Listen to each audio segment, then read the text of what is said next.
Would you like to hear a story for Naberus? One that I told my grandchildren when they were small. Very well. Long ago, in the Orokin days, a golden people lived in spoiled luxury. If a body wore out, why, they would take a new one as easily as plucking a maprico. Such was the mystery of the Kuva. So, what became of death and disease? Oh, they were abundant, but not for the Orokin. They were above petty death. Such was their contempt that they decreed a special day on which to make fun of it. On Naberus, the night of memory, the shining people laughed at death. They dressed in costumes that recalled the old days of mortality. Skulls grinned, hallways guttered with demon lights. For one night, beauty was banished, rot and monstrosity held sway. Now, on one very special Naberus, 3 pretty Orokin were bored, as Orokin so often were. Naberus no longer holds its magic for me, sighed one. Masks and costumes are for children, grumbled another. Why follow the crowd, mused the third. Are we not the very elite of the elite? Ha ha! Up, my Kissingtons, my luscious loves. Send for blue Kuva and hot lights. I have a sport that will mend all. And in the corridor, behind a curtain, a solitary silent girl heard them and said nothing. Then the 3 were very wicked. For what do you think they did? Down into the streets they went, and they caught 3 poor Ostrans and bore them back to their gilded halls.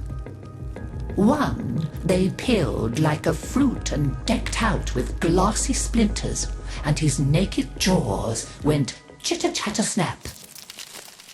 And it echoed all around. Scarlet footprints he left.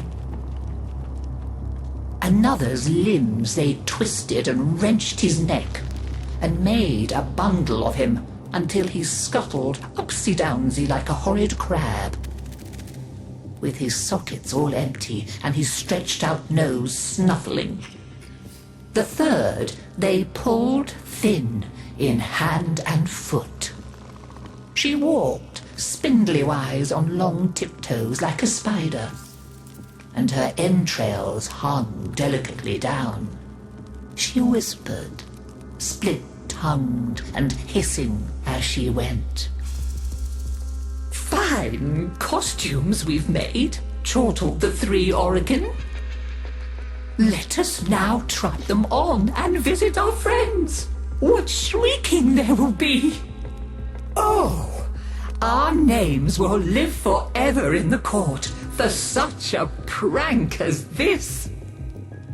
Now, the silent girl brought them their blue Kuva, so they could take on these twisted bodies for only a short time before returning to their own.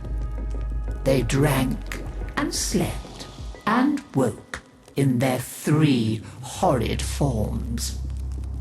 Off they went down the stairs, out the door, into the city, into the night of banners and masks and wild hilarity.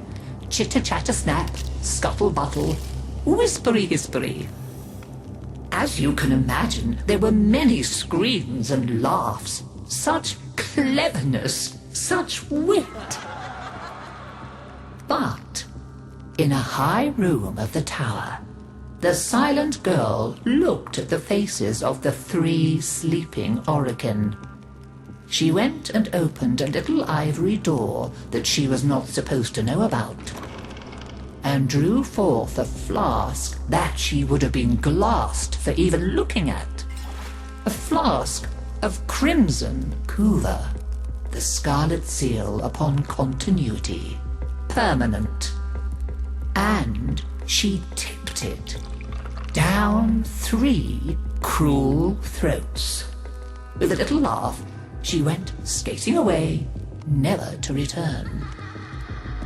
There were many screams that Naberus night, but when the sun came up, none screamed so loud as the 3 who found that they were trapped in the hideous bodies they themselves had fashioned forever and ever. So, listen carefully, Tenno, and beware, for you may hear them coming tonight. Whispery-hispery on long stalking bones, scuttle-buttle with his eyes all empty, and skinless, dripping-handed, chitter-chatter-snap. Happy Naberus!